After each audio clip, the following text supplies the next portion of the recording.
예, 자 14장 읽을 차례입니다.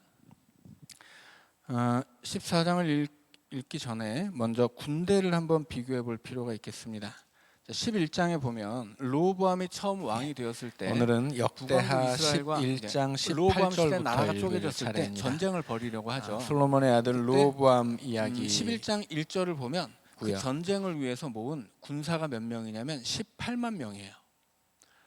18만 명이에요. 그리고 뒤로 가서 지금 그 아비야가 북왕국의 여로보암과 싸우려고 할 때 13장 3절을 보면 모은 군사가 40만 명입니다. 2배 이상 늘었죠. 40만 명이고 14장으로 가면 14장 8절에서 아비야의 아들 아사는 군대가 58만 명이에요. 그러니까 점점 군대가 늘어나죠. 점점 군대가 늘어난다는 건 무슨 뜻이냐면 그만큼 하나님이 복을 주신다는 뜻이에요. 강력한 왕권은 하나님의 복이거든요. 하나님이 복을 주는 이유는 뭘까요? 그것은 그가 하나님을 잘 섬겼기 때문입니다. 그래서 하나님을 잘 섬기느냐 마냐에 따라서 군대가 많기도 하고 적기도 하고 오래 살기도 하고 적게 살기도 했다라고 하는 거예요. 그래서 이제 이 이야기는 뒤에 또 나오게 될 텐데 아사에 이어서 또 이제 그 뒤에 나오는 왕은 더 온전한 왕은 더 이제 군대가 크게 돼요. 자, 그래서 이제 읽어가면서 확인하도록 하겠습니다. 자, 14장입니다. 1절입니다. 아비야가 그의 조상들과 함께 누움에 다윗성에 장사되고 그의 아들 아사가 대신하여 왕이 되니 그의 시대에 그의 땅이 10년 동안 평안하니라. 아사가 그의 하나님 여호와 보시기에 선과 정의를 행하여 이방 제단과 산당을 없애고 주상을 깨뜨리며 아세라 상을 찢고 유다 사람에게 명하여 그 조상들의 하나님 여호와를 찾게 하며 그의 율법과 명령을 행하게 하고 또 유다 모든 성읍에서 산당과 태양상을 없애매 나라가 그 앞에서 평안함을 누리니라. 자, 앞서 나왔던 이 아비야가 여로보암을 없애는 큰 공헌을 했기 때문에 좋은 왕으로 그려졌지만 실은 열왕기에서는 별로 좋은 평가를 받지 못했다 말씀을 드렸죠. 그게 여기 이제 나오는 거예요. 아비야에 이어서 그의 아들 아사가 왕이 됐는데 이 아사는 하나님을 잘 섬기는 왕이에요. 그래서 어떻게 합니까? 우상을 싹 없애죠. 그러니까 그 앞선 아사의 아버지 그 아비야가 다스릴 그 남왕국 유다를 다스릴 때 그 나라에 이렇게 우상이 많았다는 얘기예요. 이렇게 그가 우상 숭배를 했지만 그에게 북왕국의 여로보암을 없앤 큰 공로가 있기 때문에 그것을 기준으로 이 아비야에 관한 기록을 한 것이고, 이제 그의 아비야의 아들 아사가 왕이 되었을 때 그의 아버지가 놔두었던 그 나라의 우상 숭배를 싹 없애버렸다, 이제 그런 이야기를 하고 있는 것입니다. 자, 6절입니다. 여호와께서 아사에게 평안을 주셨으므로 그 땅이 평안하여 여러 해 싸움이 없은지라 그가 견고한 성읍들을 유다에 건축하니라. 아사가 일찍이 유다 사람에게 이르되 우리가 우리 하나님 여호와를 찾았으므로 이 땅이 아직 우리 앞에 있나니 우리가 이 성읍들을 건축하고 그 주위에 성곽과 망대와 문과 빗장을 만들자. 우리가 주를 찾았으므로 주께서 우리 사방에 평안을 주셨느니라 하고 이에 그들이 성읍을 형통하게 건축하였더라. 아사의 군대는 유다 중에서 큰 방패와 창을 잡는 자가 30만 명이요 베냐민 중에서 작은 방패를 잡으며 활을 당기는 자가 28만 명이라. 그들은 다 큰 용사였더라. 자, 말씀드린 것처럼 앞서 아사의 아버지 아비야는 군대가 40만이었다면 그의 아들 아사는 이제 58만 명입니다. 그렇게 군사가 불어난 이유는 하나님이 그를 강하게 만들어 주신 것이죠. 자, 9절입니다. 구스 사람 세라가 그들을 치려하여 군사 100만 명과 병거 300대를 거느리고 마레사에 이르매. 자, 구스는 어디냐면 에티오피아죠. 아프리카 제일 북쪽에 애굽이 있다면 그 이집트 바로 밑에 있는 나라가 에티오피아예요. 그래서 애굽은 북아프리카고 에티오피아는 중앙 아프리카죠. 그 구스에서 군사가 100만 명입니다. 자, 그런데 정말 딱 100만 한 명도 아니고 딱 100만 명만 왔을까요? 자, 그런 게 아니죠. 100만 명은 100만이라는 숫자는 그 시대의 사람들은 이 수학이 너무 약했기 때문에 100만이라는 숫자를 이렇게 잘 세지를 못했어요. 이게 100만이라는 숫자는 어디에서 나온 거냐면 1000 곱하기 1000이에요. 1000이라는 숫자가 이 다윗이 골리앗을 때려잡았을 때 백성들이 만들어서 부르는 노래가 사울이 잡은 적장은 천천히요 다윗이 잡은 적장은 만만이다 이런 얘기죠. 그러니까 천이나 만이라는 숫자를 그렇게 사실적인 숫자로 쓰지 않았어요. 다윗이 잡은 적장이라고 해봐야 10,000명이 아니라 그냥 골리앗 하나거든요. 골리앗 하나를 만만이라고 표현한 거예요. 그러니까 우리가 오늘 숫자를 사용하는 방식과 전혀 다르죠. 아무튼 천천 혹은 만만 이것은 뭐냐면 무지하게 많다는 뜻이에요. 근데 천보다 많이 훨씬 많죠. 사울도 훌륭한 왕이지만 다윗은 더 훌륭해 그런 뜻이에요. 그래서 이 천천 혹은 만만이라는 숫자는 굉장히 많다는 뜻으로 사용하는 것인데 1000 곱하기 1000이 100만이에요. 그래서 100만이라는 숫자는 정말 100만이라는 숫자에 맞춰서 쳐들어왔다 그런 뜻이 아니고 셀 수 없이 많다 그런 뜻이에요. 예를 들어서 12장에 보면 르호보암이 하나님 앞에 범죄했을 때 하나님이 애굽 사람을 일으켜서 이제 쳐들어오게 하죠. 12장 3절에 보면 마지막에 헤아릴 수 없이 많더라 이렇게 나와요. 그 헤아릴 수 없이 많다라는 숫자를 그 헤아릴 수 없이 많다는 것을 숫자로 표현한 게 바로 100만이에요. 1000 곱하기 1000. 그래서 우리가 이런 성경에 나오는 숫자를 그냥 우리가 사용하는 숫자로 생각하면 곤란하다라고 하는 거죠. 자, 14장 10절입니다. 아사가 마주 나가서 마레사의 스바랴 골짜기에 전열을 갖추고 아사가 그의 하나님 여호와께 부르짖어 이르되 여호와여 힘이 강한 자와 약한 자 사이에는 주밖에 도와줄 리가 없사오니 우리 하나님 여호와여 우리를 도우소서. 우리가 주를 의지하오며 주의 이름을 의탁하옵고 이 많은 무리를 치러 왔나이다. 여호와여 주는 우리 하나님이시오니 원하건대 사람이 주를 이기지 못하게 하옵소서 하였더니 여호와께서 구스 사람들을 아사와 유다 사람들 앞에서 치시니 구스 사람들이 도망하는지라. 아사와 그와 함께한 백성이 구스 사람들을 추격하여 그랄까지 이르매 이에 구스 사람들이 엎드러지고 살아남은 자가 없었으니 이는 여호와 앞에서와 그의 군대 앞에서 패망하였음이라. 노력한 물건이 매우 많았더라. 여호와께서 그날 사면 모든 성읍 백성을 두렵게 하시니 무리가 그의 모든 성읍을 치고 그 가운데에 있는 많은 물건을 노략하고 또 짐승 지키는 천막을 치고 양과 낙타를 많이 이끌고 예루살렘으로 돌아왔더라. 자, 전쟁을 벌이죠.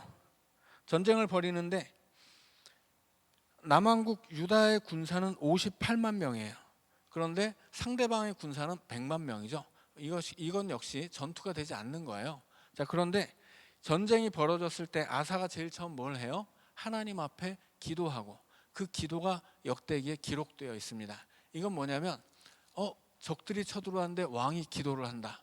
그 기도가 기록되어 있고 그 기도가 진실하다. 그러면 이제 끝난 거예요. 거기서 싸움은 결론이 미리 이 왕의 모습을 보여줌으로써 앞으로 이 전쟁은 당연히 하나님을 의지했으니까 유다가 이기는 거야.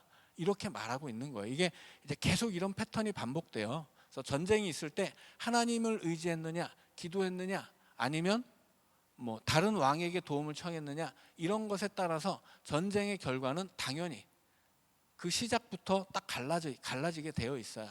역대기는 계속 그 전쟁을 이런 식으로 기록합니다. 자, 15장입니다. 이제 15장에는 아사의 계획이 나와요. 하나님의 영이 오뎃의 아들 아사랴에게 임하심에 그가 나가서 아사를 맞아 이르되 아사와 및 유다와 베냐민의 무리들아 내 말을 들으라. 너희가 여호와와 함께하면 여호와께서 너희와 함께하실지라. 너희가 만일 그를 찾으면 그가 너희와 만나게 되시려니와 너희가 만일 그를 버리면 그도 너희를 버리시리라.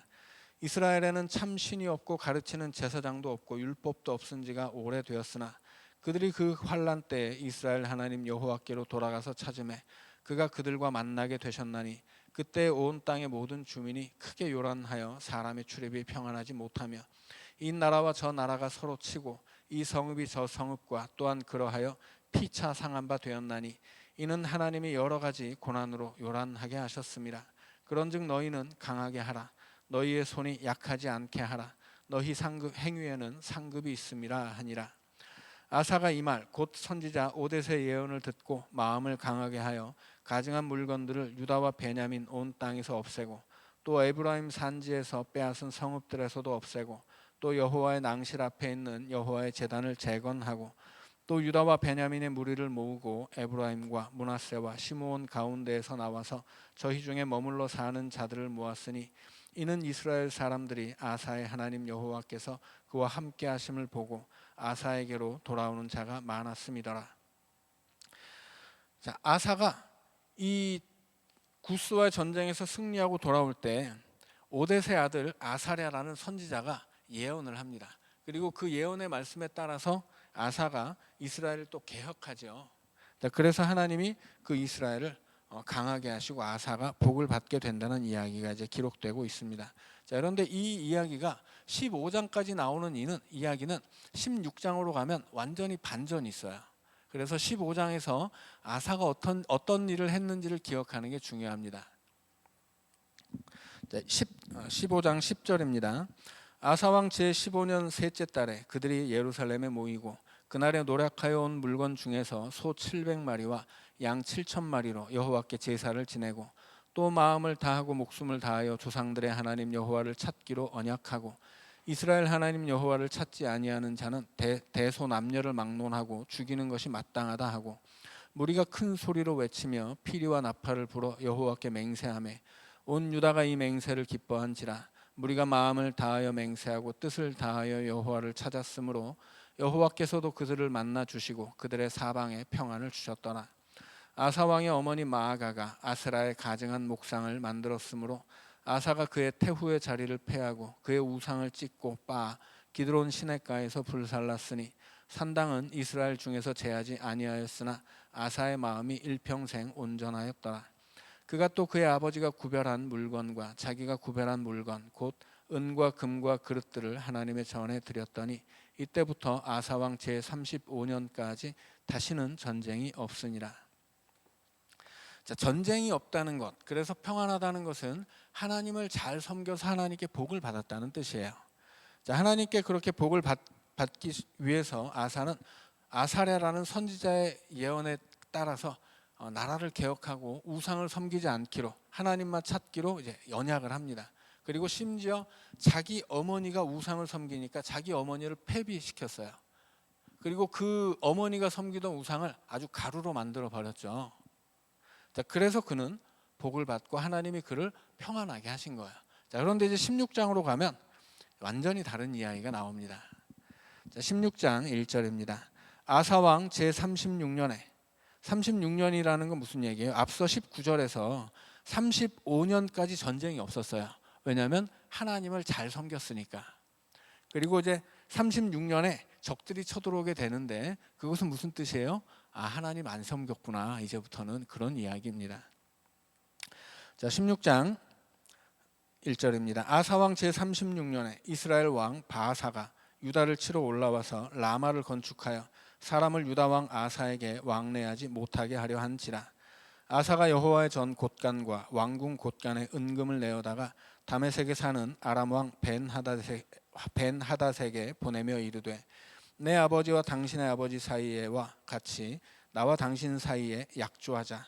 내가 당신에게 은금을 보내노니 와서 이스라엘 왕 바아사와 세운 약조를 깨뜨려 그가 나를 떠나게 하라 하매 벤하닷이 아사 왕의 말을 듣고 그의 군대 지휘관들을 보내어 이스라엘 성읍들을 치되 이온과 단과 아벨마임과 납달리의 모든 국고성들을 쳤더니 바아사가 듣고 라마 건축하는 일을 포기하고 그 공사를 그친지라. 아사 왕이 온 유다 무리를 거느리고 바아사가 라마를 건축하던 돌과 제목을 운반하여다가 게바와 미스바를 건축하였더라. 자, 이 아사라는 왕이 15장에서 분명히 뭐라고 이야기하냐면 우리가 여호와를 찾기로 언약하자 이렇게 이야기했어요. 만약에 여호와를 찾지 않는 자가 있으면 다 잡아 죽이자 이렇게까지 이야기합니다. 그리고 그 어머니가 우상을 섬기니까 폐비시키고 그 우상을 가루로 만들었어요. 그런데 북왕국에서 군대를 동원해 가지고 라마에 성을 건축합니다. 이 무슨 얘기냐면 그 열왕기에 나오는 이야기인데, 이 남왕국은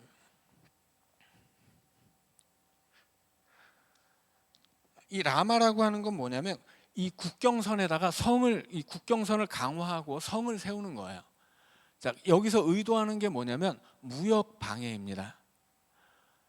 그러니까 이 남왕국 유다가 북쪽의 여러 나라, 그리고 요단강 너머에 있는 이방 족속들과 무역 거래를 하지 못하도록 국경을 강화시키고 거기다가 성을 짓는 거예요. 그럼으로써 경제적인 압박을 하려는 겁니다.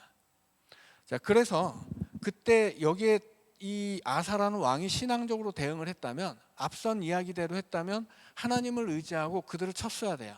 그런데 하나님을 의지하지 않고 아람 왕 벤하닷에게 사자를 보내요. 그리고 사자를 보낼 때 자기 나라에 있는 모든 그 금은 보화를 모아다가 뇌물로 바쳐요. 그러니까 하나님을 의지하지 않고 아람의 왕을 의지하는 거죠. 지금 이스라엘이 남쪽에 있고 남왕국 유다가 있고 북왕국 이스라엘이 있고 그 위에 아람이 있거든요. 북왕국이 이제 여기다가 국경선을 강화하고 라마라는 곳에다가 성을 지음으로써 이 경제적인 압박을 하려고 하니까 남왕국에서 북쪽에다가 있는 돈 없는 돈 다 긁어다가 돈을 갖다 바치고, 야, 북쪽을 압박해줘, 이렇게 이야기한 거예요. 그래서 결과적으로 원하던 걸 얻었어요. 북왕국 이스라엘이 이 라마의 성을 짓는 것을 포기하고 이 위에서 내려온 아람과 싸우러 돌아가거든요. 그래서 원하던 목적을 이루었지만 어떻게 돼요? 그 과정에서 하나님을 의지하지 않고 아람의 왕을 의지했어요. 재밌는 것은 앞서 구스가 쳐들어왔을 때 군사가 몇이에요? 100만이에요. 100만. 북쪽의 이스라엘 왕 군대와 싸울 때는 얼마였어? 자기는 40만인데 저쪽은 80만이었어요. 이쪽은 58만일 때 저쪽은 100만이었고, 그런 전쟁에서도 다 이겼단 말이죠. 그런데 이번에는 어떤 거예요? 군대가 얼마큼 동원됐는지도 안 나와요. 군대가 그렇게 많았으면 이거 뭐 100만이야 뭐 이렇게 소개했을 텐데, 그런 게 없다는 건 무슨 뜻이에요? 군사가 많지 않았다는 거예요. 그리고 애초에 이건 전쟁도 아니었어요. 국경선을 강화하고 거기다 성읍을 지음으로써 무역 거래를 막으려는 거예요. 자, 그런데 그것에 겁을 먹고 아사라는 왕이 나라의 온갖 금은 보화를 다 모아다가 아람 왕한테 갖다 바치고 우리를 도와줘, 이렇게 이야기한 거예요. 자, 그래서 원하는 것은 얻었지만 어떻게 됐어요? 하나님을 버리게 된 거예요. 자, 그 뒤에 이어지는 이야기들이 또 재미있습니다. 16장 7절입니다. 그때 선견자 하나니가 유다 왕 아사에게 나와서 그에게 이르되, 왕이 아람 왕을 의지하고 왕의 하나님 여호와를 의지하지 아니하였으므로 아람 왕의 군대가 왕의 손에서 벗어났나이다. 구스 사람과 룹 사람의 군대가 크지 아니하며 말과 병거가 심히 많지 아니하더이까. 그러나 왕이 여호와를 의지하였으므로 여호와께서 왕의 손에 넘기셨나이다. 여호와의 눈은 온 땅을 두루 감찰하사 전심으로 자기에게 향하는 자들을 위하여 능력을 베푸시나니 이 일은 왕이 망령되이 행하였은즉 이후부터는 왕에게 전쟁이 있으리이다 하매, 아사가 노하여 선견자를 옥에 가두었으니 이는 그의 말에 크게 노하였음이며 그때 아사가 또 백성 중에서 몇 사람을 학대하였더라. 자, 아사가 너무 돌변했어요. 이 북왕국이 경제적인 압박을 하니까 겁을 먹어서 아람 왕을 의지하다가 그것을 책망하는 선지자를 옥에 가두죠. 그리고 그 책망하는 선지자를 옥에 가두었더니 거기에 반발하는 백성이 있었단 말이에요. 그러니까 그 백성들을 또 어떻게 합니까? 학대했다라고 해요. 자, 이렇게 아사라는 왕이 하나님을 잘 섬기기도 했었지만, 그러나 또 돌변해서 이렇게 아람의 왕을 의지하고 하나님이 보낸 선지자를 앞에서는 선지자가 오데세 아들 아사야가 예언을 했을 때 어떻게 했어요? 그 말에 순종해서 나라를 개혁했단 말이에요. 그런데 이제는 하나님이 또 다른 선지자 하나니를 보냈는데 오히려 그를 감옥에 가두고 학대했어요. 그리고 그 선지자를 지지하고 선지자의 말을 듣지 않고 오히려 학대하는 이 것을 보고 항의하는 백성들을 또 잡아다가 학대하죠. 원래 전에도 말씀드렸지만 이스라엘 안에서는 어떤 선지자든지 그가 무슨 말을 하든지 선지자를 이렇게 학대하는 법은 없습니다. 심지어 거짓 선지자도 마찬가지고 이 선지자가 뭐 예를 들어서 그 시대에는 선지자라고 하는 것은 하나님의 영이 임해서 하나님의 말씀을 선포하는 사람이잖아요. 그런데 어떤 사람들은 하나님의 말씀을 선포한다고 하지만 귀신 들린 사람도 있었어요. 근데 그 시대에는 이 질병을 의학적으로 판단하지 않았고 신앙적으로 판단했기 때문에 어떤 사람이 미쳐가지고 정신이 없어서 이상한 소리를 하더라도 저 사람이 정상적이지 않은 소리를 하는데 이것이 혹시라도 하나님의 영이 그에게 임한 것인지 판단을 모르는 거예요. 그래서 판단을 유보하는 거예요.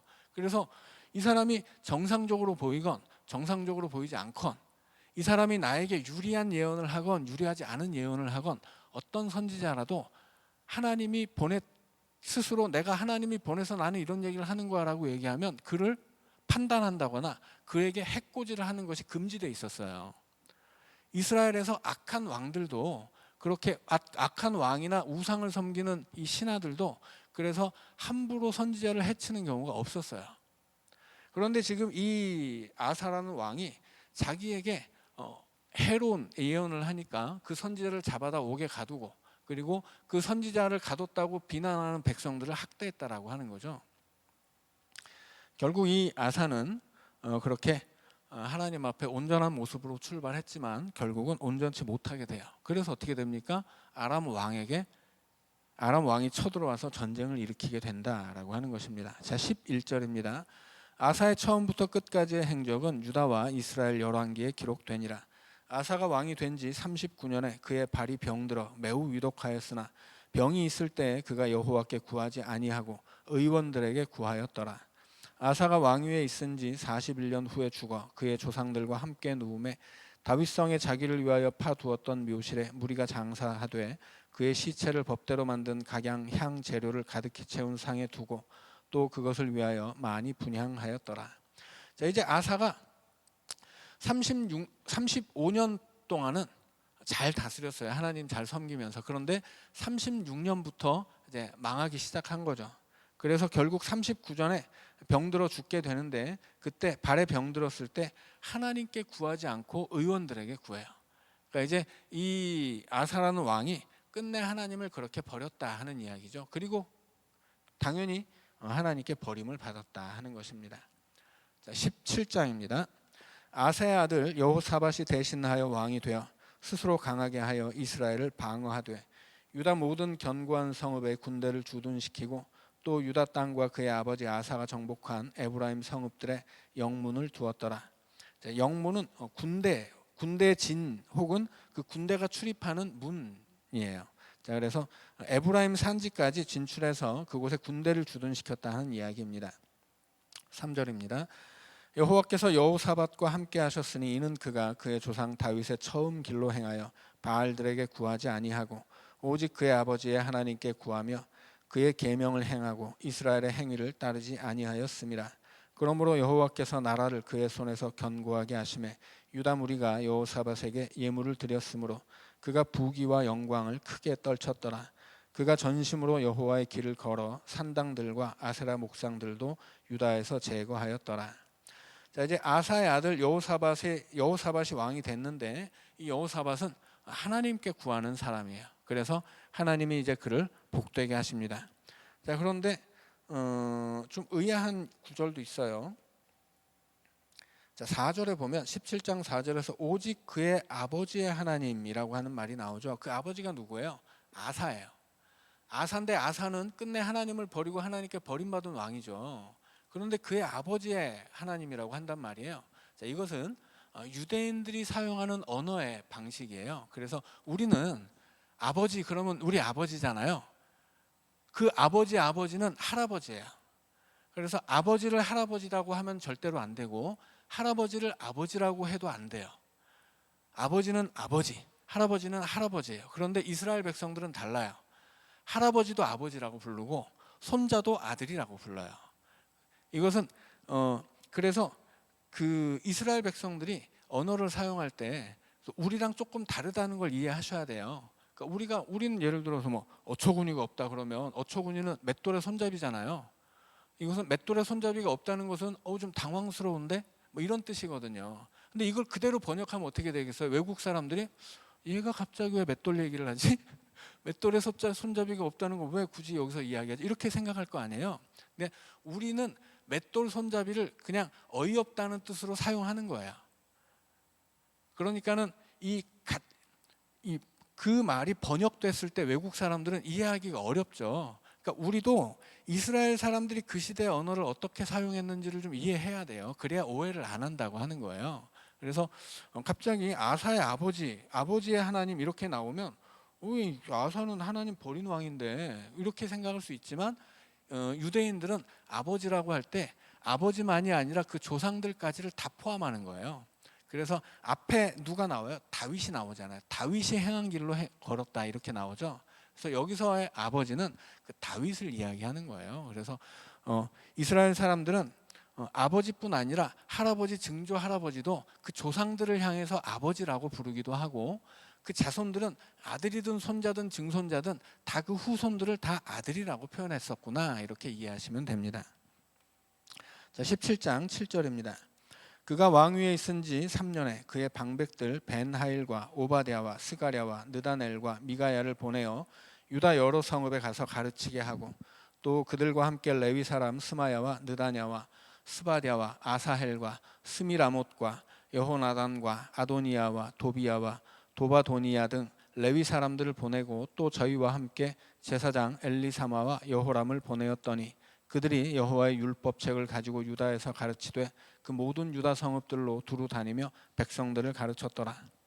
여호사밧이 대단한 것이 그는 하나님을 잘 섬기고 우상을 없앴을 뿐 아니라 자기의 신하들과 레위 지파와 제사장을 다 동원해서 백성들을 교육합니다. 교육 사업을 벌인 거예요. 율법을 가르쳐서 백성들로 하여금 율법을 배우고 그 율법을 지켜 살도록 교육하는 사업을 벌였다 하는 이야기입니다. 그래서 여호사밧이 강력해져요. 자, 10절입니다. 여호와께서 유다 사방의 모든 나라에 두려움을 주사 여호사밧과 싸우지 못하게 하심에 블레셋 사람들 중에서는 여호사밧에게 예물을 드리며 은으로 조공을 바쳤고 아라비아 사람들도 짐승떼 곧 순양 7,700마리와 순염소 7,700마리를 드렸더라. 여호사밧이 점점 강대하여 유다의 견고한 요새와 국고성을 건축하고 유다 여러 성에 공사를 많이 하고 또 예루살렘에 크고 용맹스러운 군사를 두었으니 군사의 수요가 그들의 족속대로 이러하니라. 유다에 속한 천부장 중에는 아드나가 으뜸이 되어 큰 용사 30만 명을 거느렸고 그 다음은 지휘관 여호하나니니 28만 명을 거느렸고 그 다음은 시그리의 아들 아마시아니 그는 자기를 여호와께 즐거이 드린 자라 큰 용사 20만 명을 거느렸고 베냐민에 속한 자 중에 큰 용사 엘리아다는 활과 방패를 잡은 자 20만 명을 거느렸고 그 다음은 여호사밧이라 싸움을 준비한 자 18만 명을 거느렸으니 이는 다 왕을 모시는 자요 이 외에 또 온 유다 견고한 성읍들의 왕이 군사를 두었더라. 자, 여호사밧이 하나님을 잘 섬기고 백성들을 교육했어요. 백성들이 그렇게 왕의 신하들과 제사장과 레위 사람들에게 율법을 배웠습니다. 이것은 누구에게 하는 말이에요? 포로지에서 돌아와서 성전 짓고 있었던 사람들에게 야 우리도 율법을 배워야 돼. 우리가 율법 배워서 그 율법대로 그 율법대로 살면 하나님이 이렇게 강하게 해주실 거야 이 얘기를 하는 거야. 그렇게 강해진 결과가 뭐예요? 군사가 쭉 나오죠. 뭐 누가 몇십만 명 누가 몇십만 명 다스렸 군대를 통솔했다. 다 합치면 몇만이냐면 116만이에요. 자, 앞서 아사라는 왕이 몇만 있었어요? 58만 명. 여호사밧은 몇만 명? 116만 명. 딱 2배예요. 이게 무슨 뜻이겠어요? 2배의 복을 받았다고 하는 거죠. 앞서 아사는 하나님을 잘 섬겼지만 마지막 3년 동안 망했어요. 그 아사가 다스리던 그 보유한 군사가 58만 명이었는데 그의 아들 여호사밧은 완전히 다윗같이 하나님을 잘 섬겼거든요. 그래서 어떻게 돼요? 2배로 군사가 강력해지고 심지어 블레셋이 혹은 아라비아 사람들이 그렇게 조공을 바치게 되었다 하는 이야기입니다. 그게 뭐예요? 믿음의 힘이에요. 성전에서 하나님을 예배하고 백성들이 율법을 배우게 되었을 때, 그래서 온 나라가 하나님을 온전히 섬기게 되었을 때 하나님이 우리에게 이렇게 복을 주신다 하는 이야기를 역대기가 들려주고 있는 것입니다. 자, 여기까지 읽고 오늘은 마치겠습니다. 기도하죠. 사랑의 하나님, 하나님 앞에 드리는 진정한 예배와 또 하나님의 말씀을 알고 그 말씀을 지켜나가는 삶을 살아갈 때 하나님이 우리를 어떻게 복 주시는지, 우리의 인생을 어떻게 강하게 하시는지, 우리가 세상에서 어떻게 승리하는 삶을 사는지 역대기를 통해 배우게 하여 주옵소서. 오늘 우리도 그렇게 하나님을 예배하며 하나님의 말씀대로 살며 하나님의 은혜를 누리는 하늘의 백성으로 이 땅을 살게 하여 주옵소서. 예수님 이름으로 기도하옵나이다. 아멘.